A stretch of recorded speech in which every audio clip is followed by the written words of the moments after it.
Hello अस्सलाम वालेकुम dear student, how are you? This is me sir Farhad और यह है मेरा YouTube channel physics by sir Farhad. उम्मीद करता हूँ आप लोग सब खैरियत से होंगे। आज मैं आप लोगों को एक इम्पॉर्टेंट टॉपिक के बारे में कुछ बताना चाहता हूँ और वो इम्पॉर्टेंट टॉपिक है कॉम्पटन इफेक्ट। कॉम्पटन इफेक्ट कैसे कहते हैं? डन ऑफ मॉडर्न फिजिक्स की जो चैप्टर है, chapter number 18, second year class की जो चैप्टर नंबर 18 है, उसमें एक टॉपिक है कॉम्पटन इफेक्ट। इससे पहले जो टॉपिक है main three topic, STR special theory of relativity, black body radiation और फोटोइलेक्ट्रिक इफेक्ट। इसके बाद चौथे नंबर पे जो मेन इम्पॉर्टेंट टॉपिक है इस चैप्टर में वो कॉम्पटन इफेक्ट है। पहले मैं आप लोगों को कॉम्पटन इफेक्ट पे थोड़ा वीडियो बनाता हूँ, ठीक है? तो उसके बाद इंशाल्लाह ये जो प्रीवियस चैप्टर है, सॉरी टॉपिक है, ये भी इंशाल्लाह मैं आप लोगों को एक्सप्लेन करूँगा, ठीक है? लेकिन ये बहुत ज़बरदस्त इंटरेस्टिंग टॉपिक है, दिलचस्प टॉपिक है। इसमें जो क्वेश्चन क्रिएट होते हैं, ज़बरदस्त क्वेश्चन क्रिएट होते हैं इस टॉपिक में, वो भी हम सॉल्व करेंगे। इसके साथ साथ MDCAT वाले जो MCQs बनते हैं इस टॉपिक में वो भी हम हल करेंगे इंशाल्लाह। और इस टॉपिक को डिटेल के साथ हम पढ़ेंगे। शायद 3-4 लेक्चर इस पे लग जाए, लेकिन हम डिटेल के साथ पढ़ेंगे। एक वर्ड्स भी इंशाल्लाह इसमें बाकी नहीं रहेगा, ठीक है? न एक क्वेश्चन यहाँ पे आप लोगों को रहेगा। अगर फिर भी आप लोगों को कोई क्वेश्चन हो तो आप लोग कमेंट सेक्शन में लिख सकते हो, तो मैं इंशाल्लाह आप लोगों को वो भी क्लियर करने की कोशिश करूँगा, ठीक है? तो स्टार्ट करते हैं कॉम्पटन इफेक्ट को। कॉम्पटन इफेक्ट जो है ये एक साइंटिस्ट था जिसका नाम आर्थर हाली कॉम्पटन था। आर्थर H कॉम्पटन, ठीक है? आर्थर हाली कॉम्पटन या Arthur H Compton. Arthur H Compton जो था, इसने 1923 में ये जो इफेक्ट है कॉम्पटन इफेक्ट, ये शो किया था, ठीक है? 1923 में कॉम्पटन ने ये इफेक्ट शो किया था जिसको हम कॉम्पटन इफेक्ट कहते हैं, आर्थर हाली कॉम्पटन ने। और 1927 में यानी 1927 में इसको नोबेल प्राइज भी मिला था, ठीक है? नोबेल प्राइज इस इफेक्ट पर 1927 में यानी 4 साल बाद इसको शो करने के 4 साल बाद कॉम्पटन को नोबेल प्राइज भी मिला था। तो मतलब यह हुआ कि जिस टॉपिक पे, जिस डेवलपमेंट पे आपको नोबेल प्राइज मिलता है, तो ये कोई छोटा सा टॉपिक या कोई छोटा सा डेवलपमेंट नहीं होता। इसलिए मैं आपको कह रहा हूँ कि ये टॉपिक बहुत इंटरेस्टिंग टॉपिक है और बहुत इम्पॉर्टेंट टॉपिक है। एक अहम डेवलपमेंट है फिजिक्स में कॉम्पटन इफेक्ट। तो कॉम्पटन इफेक्ट को हम क्या नाम दे सकते हैं? कॉम्पटन इफेक्ट को हम कॉम्पटन शिफ्ट भी कहते हैं, कॉम्पटन इफेक्ट भी कहते हैं, कॉम्पटन इफेक्ट, कॉम्पटन शिफ्ट। इसको कॉम्पटन स्कैटरिंग भी कहा जाता है, कॉम्पटन स्कैटरिंग। और इसको एक्सरे स्कैटरिंग भी कहते हैं, क्योंकि एक्सरे में इन्होंने किया था, तो एक्सरे स्कैटरिंग भी कहते हैं। कॉम्पटन स्कैटरिंग या एक्सरे स्कैटरिंग या कॉम्पटन शिफ्ट या कॉम्पटन इफेक्ट, ठीक है? मुख्तलिफ नाम से आप लोग इसको जो है मतलब आप दे सकते हो मुख्तलिफ नाम। तो कॉम्पटन इफेक्ट तो हम पढ़ेंगे कि व्हाट इज कॉम्पटन इफेक्ट, लेकिन कॉम्पटन इफेक्ट से पहले मेरे कुछ क्वेश्चन है वो मैं आप लोगों के साथ शेयर करता हूँ कि कॉम्पटन इफेक्ट में कौन कौन से क्वेश्चन आते हैं कि हम उसको क्लियर करें, ठीक है?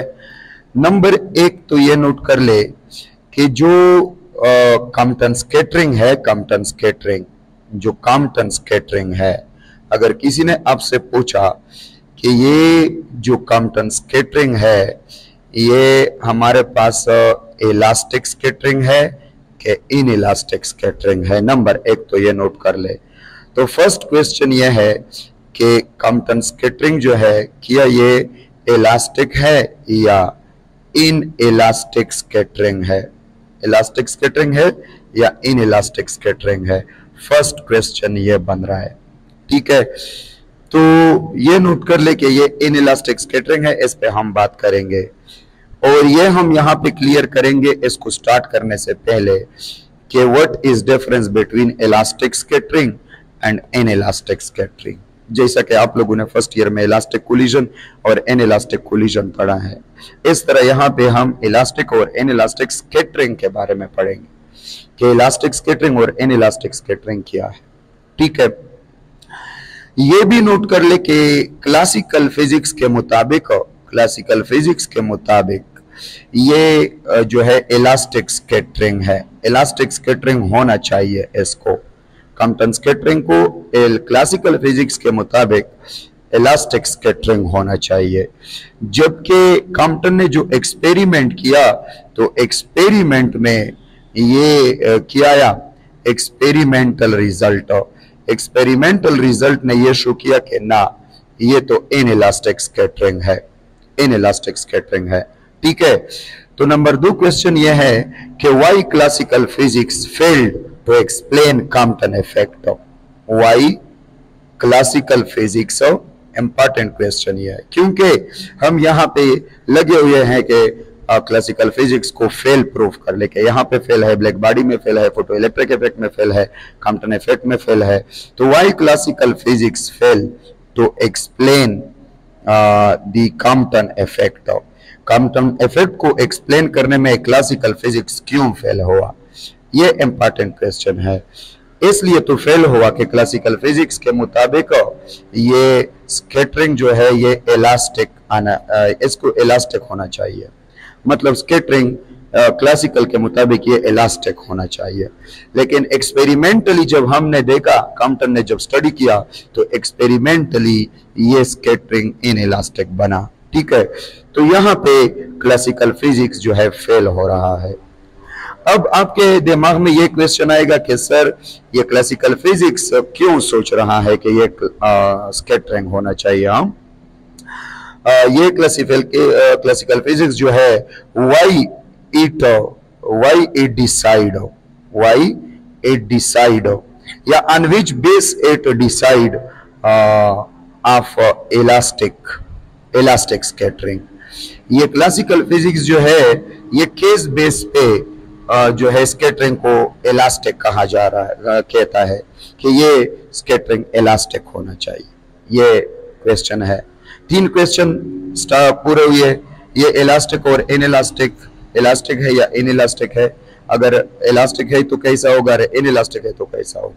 What is difference between elastic and in elastic scattering. Second के क्लासिकल फिजिक्स क्यों फेल होता है कॉम्पटन इफेक्ट को एक्सप्लेन करने में। तो इसका आंसर है कि क्योंकि क्लासिकल फिजिक्स के मुताबिक ये स्कैटरिंग इलास्टिक होना चाहिए, लेकिन एक्सपेरिमेंटल ये इन इलास्टिक है।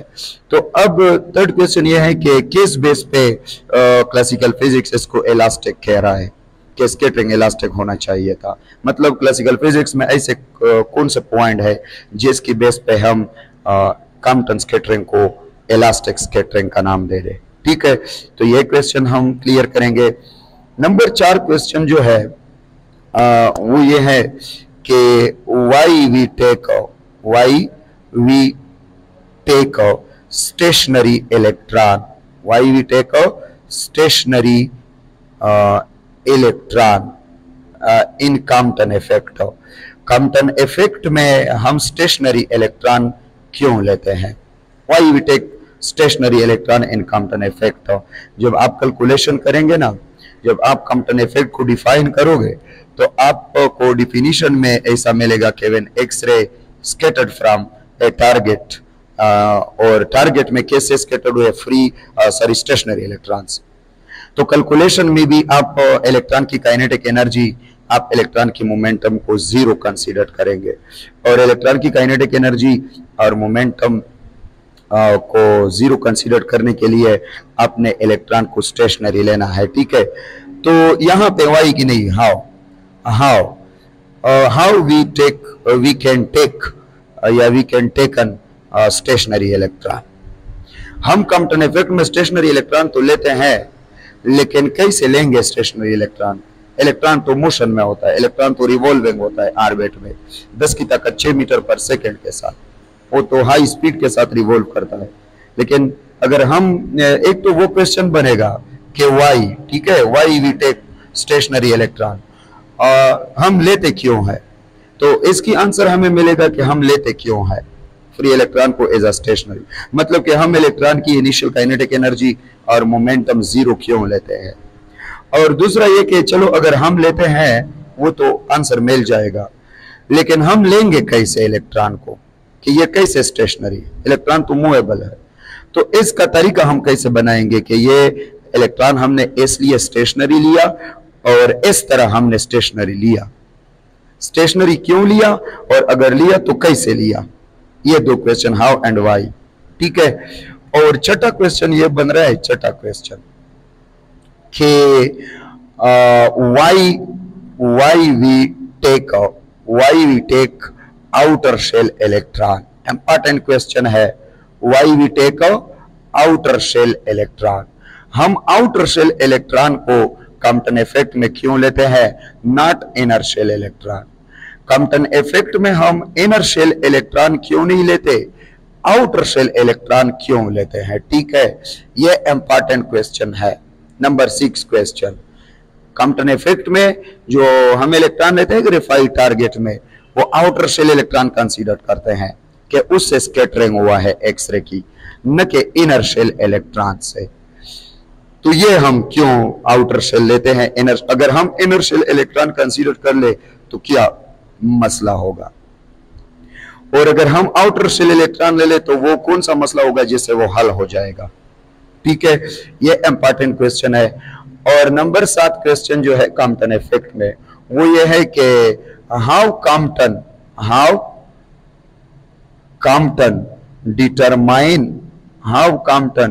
Determine the delta lambda, delta lambda means change in wavelength.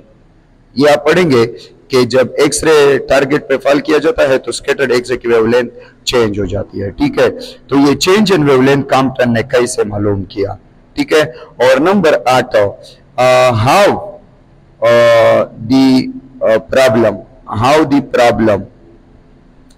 The problem was solved, ये प्रॉब्लम सॉल्व कैसे हुआ, कौन सा प्रॉब्लम, कि कॉम्पटन स्कैटरिंग जो है ये तो क्लासिकली एक्सप्लेन नहीं किया जाता, ठीक है, तो अगर क्लासिकली एक्सप्लेन नहीं किया जा सकता तो ये कॉम्पटन ने ये मसला कैसे हल किया, किस तरह कॉम्पटन ने इस टॉपिक को एक्सप्लेन किया। These are the important question about Compton effect. कौन कौन से क्वेश्चन है कॉम्पटन इफेक्ट के बारे में? फर्स्ट क्वेश्चन ये है कि ये स्कैटरिंग जो है, कॉम्पटन स्कैटरिंग, ये इलास्टिक है या इनइलास्टिक है, और इलास्टिक क्यों नहीं है, इनइलास्टिक क्यों है, ठीक है। तो सेकंड क्वेश्चन ये कि what is difference between elastic scattering and inelastic scattering, ठीक है। थर्ड क्वेश्चन ये है कि क्लासिकल फिजिक्स क्यों फेल हुआ कॉम्पटन इफेक्ट को एक्सप्लेन करने में, ठीक है। तो इसकी आंसर तो मैंने बता दिया, फिर भी बताता हूं कि क्लासिकल फिजिक्स के मुताबिक ये जो कॉम्पटन इफेक्ट है ये इलास्टिक है, ठीक है, इलास्टिक होना चाहिए इसको। तो डायरेक्टली क्वेश्चन बन रहा है कि क्लासिकल फिजिक्स किस बेस पे कह रहे हैं कि ये इलास्टिक है। क्लासिकल फिजिक्स के साथ भी कुछ तो बातें होंगे कि वो कह रहा है कि ये इलास्टिक स्कैटरिंग है, तो वो हम पढ़ेंगे। इसके बाद कॉम्पटन इफेक्ट में हम स्टेशनरी इलेक्ट्रॉन लेते हैं, तो क्वेश्चन ये बन रहा है कि हम स्टेशनरी इलेक्ट्रॉन को लेते क्यों है, और अगर लेते हैं तो कैसे लेंगे स्टेशनरी इलेक्ट्रॉन को, कैसे और वाई, दोनों, हाउ एंड वाई, दोनों क्वेश्चन यहाँ पे बन रहे हैं, ये भी हम हल करेंगे। और छठा क्वेश्चन ये है कि कॉम्पटन स्कैटरिंग में, कॉम्पटन इफेक्ट में हम आउटर शेल इलेक्ट्रॉन को तो ले रहे हैं, इनर शेल को नहीं ले रहे, तो क्यों आउटर को ले रहे, इनर शेल को नहीं ले रहे, और अगर इनर शेल को ले ले तो मसला क्या होगा, और अगर आउटर शेल इलेक्ट्रॉन को ले ले तो कौन सा मसला हल होगा, ठीक है। और 7 नंबर पे how Compton determine the change in wavelength, ये चेंज इन वेवलेंथ कॉम्पटन ने कैसे मालूम किया, एक्सपेरिमेंटली और थ्योरेटिकली। और नंबर 8 क्वेश्चन कि ये जो कॉम्पटन स्कैटरिंग है या कॉम्पटन इफेक्ट, जो कि क्लासिकल फिजिक्स इसको एक्सप्लेन नहीं कर सकता, ये कॉम्पटन ने कैसे ये मसला हल किया। तो ये सारे क्वेश्चन आ रहे हैं कॉम्पटन इफेक्ट में, और इसकी एक स्टेप बाय स्टेप एक क्वेश्चन की आंसर को क्लियर करने के लिए ये कॉम्पटन इफेक्ट, जो मैं जितने भी लेक्चर कॉम्पटन इफेक्ट पे बनाओ, ये सब लेक्चर एंड क्वेश्चन के बारे में इम्पोर्टेंट है। अगर आप अपना कंसेप्ट क्लियर करना चाहते हो, ये क्वेश्चन के जवाब जो है मांगना चाहते हो, तो मेरे जितने भी लेक्चर है कॉम्पटन इफेक्ट के बारे में वो आप लोगों ने देखने होंगे, ठीक है। और दूसरी बात ये कि अगर इसके अलावा कोई क्वेश्चन हो कॉम्पटन इफेक्ट में आप लोगों के जहन में आ रहा हो, तो वो आप लोग मुझसे पूछ सकते हैं। ओके, तो कॉम्पटन इफेक्ट को स्टार्ट करने से पहले ये नोट कर ले कि जो कॉम्पटन इफेक्ट है या कॉम्पटन स्कैटरिंग है, Compton scattering is in elastic scattering, ठीक है, इन इलास्टिक स्कैटरिंग। अब इलास्टिक स्कैटरिंग कैसे कहते हैं और इन इलास्टिक स्कैटरिंग कैसे कहते हैं? चूंकि कॉम्पटन स्कैटरिंग एक इन इलास्टिक स्कैटरिंग है, तो अगर आप ये सेंटेंस तो पढ़ते हो कि Compton scattering is in elastic scattering, लेकिन आपको यह भी पता होना चाहिए कि इलास्टिक स्कैटरिंग और इन इलास्टिक स्कैटरिंग में फर्क क्या है, ठीक है। तो यहां पे नोट कर ले elastic and in elastic scattering, ठीक है। इलास्टिक स्कैटरिंग और वर्सेस इन इलास्टिक स्कैटरिंग, ये थोड़ा नोट कर ले, ठीक है। ओके, इलास्टिक स्कैटरिंग और इन इलास्टिक स्कैटरिंग, ये नोट कर लो कि इलास्टिक स्कैटरिंग के मुताबिक लेट सपोज मेरे पास ये एक एटम है या एक पार्टिकल है, और इस पार्टिकल पे एक रेडिएशन, एक इलेक्ट्रोमैग्नेटिक वेव फॉल हो रहा है, ठीक है। स्कैटरिंग कैसे कहते हैं आप लोगों को ये तो पता हो कि व्हाट इज स्कैटरिंग। स्कैटरिंग कैसे कहते हैं? स्कैटर्ड होना, तितर बितर होना, स्कैटर्ड। तो यहां पे देखो लाइट रिफ्लेक्शन करता है कि नहीं? हाँ, रिफ्लेक्शन तो करता है। और आप लोगों ने यह भी पढ़ा है कि रिफ्लेक्शन टू टाइप्स के है, एक होता है रेगुलर रिफ्लेक्शन और एक होता है इरेगुलर रिफ्लेक्शन। इरेगुलर रिफ्लेक्शन में एक पार्टिकल आता है एक मीडियम पे, रफ मीडियम पे, और मुख्तलिफ डायरेक्शन में रिफ्लेक्ट होता है, इसको स्कैटरिंग कहते हैं। ये जो इरेगुलर रिफ्लेक्शन है ना, ये भी एक स्कैटरिंग है, ठीक है। स्कैटरिंग का मतलब ये हुआ कि लाइट आता है, पार्टिकल के साथ इंटरेक्शन करता है, मीडियम के साथ इंटरेक्शन करता है और मुख्तलिफ रैंडम डायरेक्शन में स्प्रेड रिफ्लेक्ट होता है, इसको स्कैटरिंग कहते हैं, ठीक है। स्कैटर्ड होना, जब लोग एक जगह जमा होते हैं ना, तो किसी वजह से वो स्कैटर्ड हो जाते हैं मुख्तलिफ डायरेक्शन में। या क्रिकेट ग्राउंड में तमाशाई है, और जब क्रिकेट मतलब खत्म होता है, गेम खत्म ओवर होता है, तो उसके बाद ये तमाशाई मुख्तलिफ डायरेक्शन में स्कैटर्ड हो जाता है। तो इस तरह एक रेडिएशन आता है और पार्टिकल के साथ इंटरेक्ट होता है, तो इंटरेक्शन के बाद मुख्तलिफ डायरेक्शन में ये स्कैटर्ड हो जाता है, जिसको विजिबल लाइट में इसको क्या कहते हैं? विजिबल लाइट में इसको इरेगुलर रिफ्लेक्शन भी कहते हैं, ठीक है। तो इसको कहते हैं स्कैटरिंग, यानी ये लाइट आया और मुख्तलिफ डायरेक्शन में इस पार्टिकल से स्कैटर्ड हुआ, ठीक है। अब देखे इलास्टिक और इन इलास्टिक स्कैटरिंग, ये रेडिएशन आ रहे हैं यहाँ पे, रेड वाला रेडिएशन, और ब्लू रेडिएशन इस पार्टिकल से डिफरेंट डायरेक्शन में क्या हो रहे हैं? स्कैटर्ड हो रहे हैं, ठीक है। और यहां पे मैं अगर आप लोगों को एक डायग्राम बना दो, ये कि ये एक रेडिएशन आया, रेडिएशन, और यहां पे इस तरह स्कैटर्ड हुआ, रेडिएशन आया और यहां पे इस तरह क्या हुआ? स्कैटर्ड हुआ। अब अगर आप देखें तो इन दो डायग्राम में क्या फर्क है? इन दो डायग्राम में क्या फर्क है? ये डायग्राम देखें और ये डायग्राम, डायग्राम नंबर ए और डायग्राम नंबर बी, इनमें फर्क क्या है? अगर आप देखें तो यहाँ पे ये इंसिडेंट रेडिएशन है और ये चार्ज जो है स्कैटर्ड रेडिएशन है। अगर मैं बाकी को मिटा दूं, ये तो मैंने आप लोगों को स्कैटरिंग मतलब स्कैटरिंग की कंसेप्ट दिया कि स्कैटरिंग कैसे कहते हैं, मुख्तलिफ रैंडम डायरेक्शन में जब रेडिएशन रिफ्लेक्ट हो जाते हैं एक मीडियम से एक पार्टिकल की इंटरेक्शन से, तो इसको कहते हैं स्कैटरिंग। ठीक है, अब यहाँ पे मैं एक रेडिएशन को ले रहा हूं, दिस इज इंसिडेंट और दिस इज स्कैटर्ड। ठीक है, and this is incident and this is scattered. अब इस फर्स्ट डायग्राम में अगर आप देखें तो इस इंसिडेंट की जो इंसिडेंट रेडिएशन की जो वेवलेंथ है लैम्डा आई, और जो फ्रीक्वेंसी है एफ आई, और जो एनर्जी है ई आई। आई मतलब इंसिडेंट, और यहाँ पे जो लैम्डा है lambda S, F S, E S, scattered, S मतलब स्कैटर्ड।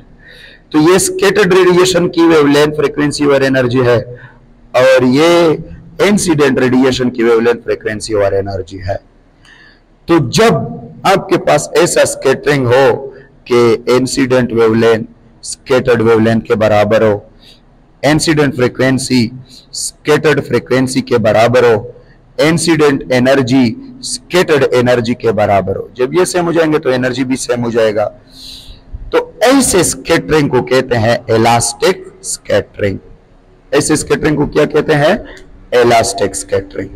जब आपके पास मतलब कि स्कैटरिंग से पहले जो फ्रीक्वेंसी वेवलेंथ और एनर्जी था वो सब के सब मेंटेन है, वो कंजर्व्ड है, frequency conserved, wavelength conserved, energy conserved. तो ऐसे स्कैटरिंग को इलास्टिक स्कैटरिंग कहते हैं। लेकिन जबकि अगर आपके पास ऐसा स्कैटरिंग हो कि यहाँ पे जो वेवलेंथ इंसिडेंट है, वेवलेंथ इंसिडेंट, ठीक है, वेवलेंथ इंसिडेंट, और जो फ्रीक्वेंसी इंसिडेंट है और जो एनर्जी इंसिडेंट है, ये अगर हम देखें तो अगर आपके पास ऐसा स्कैटरिंग हो जिसमें जो ये वाला क्या है, ये वाला स्कैटर्ड वेवलेंथ, स्कैटर्ड फ्रीक्वेंसी और स्कैटर्ड एनर्जी। डायग्राम में वाज़ेह फर्क नजर आ रहा है। This is the incident wavelength and this is the यहाँ पे इस तरह, this is the scattered wavelength. अब इंसिडेंट वेवलेंथ को देखे और स्कैटर्ड वेवलेंथ को देखे, वाज़ेह फर्क आ रहा है। स्कैटर्ड वेवलेंथ लॉन्गर है as compare to incident wavelength. अब अगर ऐसा स्कैटरिंग हो कि जिसमें जो इंसिडेंट वेवलेंथ हो ये शॉर्ट हो और जो स्कैटर्ड वेवलेंथ हो ये लॉन्गर हो जाए, वेवलेंथ ज्यादा हो जाए, और जो इंसिडेंट फ्रीक्वेंसी है ये ग्रेटर हो, क्योंकि अगर वेवलेंथ ज्यादा हो रहा है तो फ्रीक्वेंसी तो कम हो जाएगा, और स्कैटर्ड फ्रीक्वेंसी की वेवलेंथ क्या हो, स्कैटर्ड रेडिएशन की फ्रीक्वेंसी क्या हो, कम हो, और जो इंसिडेंट की एनर्जी है ये भी ग्रेटर हो स्कैटर्ड रेडिएशन की एनर्जी से। मतलब अगर वेवलेंथ लॉन्गर हुआ तो एनर्जी कम हुआ, फ्रीक्वेंसी कम हुआ। जब भी रेडिएशन एक पार्टिकल के साथ इंटरेक्ट होता है और इंटरेक्ट करने के बाद स्कैटर्ड होता है, लेकिन स्कैटर्ड रेडिएशन की अगर वेवलेंथ, फ्रीक्वेंसी और एनर्जी सेम नहीं है, मुख्तलिफ है, तो ऐसे स्कैटरिंग को इन इलास्टिक स्कैटरिंग कहते हैं। इसमें न तो वेवलेंथ कंजर्व्ड है और इस रेडिएशन की न तो वेवलेंथ कंजर्व्ड है, इस रेडिएशन की न तो फ्रीक्वेंसी कंजर्व्ड है, और इस रेडिएशन की न तो एनर्जी कंजर्व्ड है। एनर्जी भी कम हुआ, फ्रीक्वेंसी कम हुआ, वेवलेंथ ज्यादा हुआ। मतलब there is change in wavelength, there is a change in frequency, there is a change in energy. सारे सिस्टम की एनर्जी कंजर्व्ड है पार्टिकल के साथ, वो तो रिकाइल हो जाएगा। मैं सिर्फ यहाँ पे रेडिएशन की बात कर रहा हूँ कि रेडिएशन की एनर्जी अकेले जो है कंजर्व्ड नहीं है, ठीक है। तो यहाँ पे ये change not equal to zero, ये change not equal to zero, ये change not equal to zero, और यहाँ पे डेल्टा लैम्डा जीरो है, डेल्टा एफ जीरो है, डेल्टा ई जीरो है, सब कुछ यहाँ पे जीरो, मतलब चेंज नहीं है यहाँ पे। तो अगर ऐसा स्कैटरिंग है तो इसको कहते हैं इलास्टिक स्कैटरिंग, लेकिन अगर ऐसा स्कैटरिंग है तो इसको कहते हैं इन इलास्टिक स्कैटरिंग।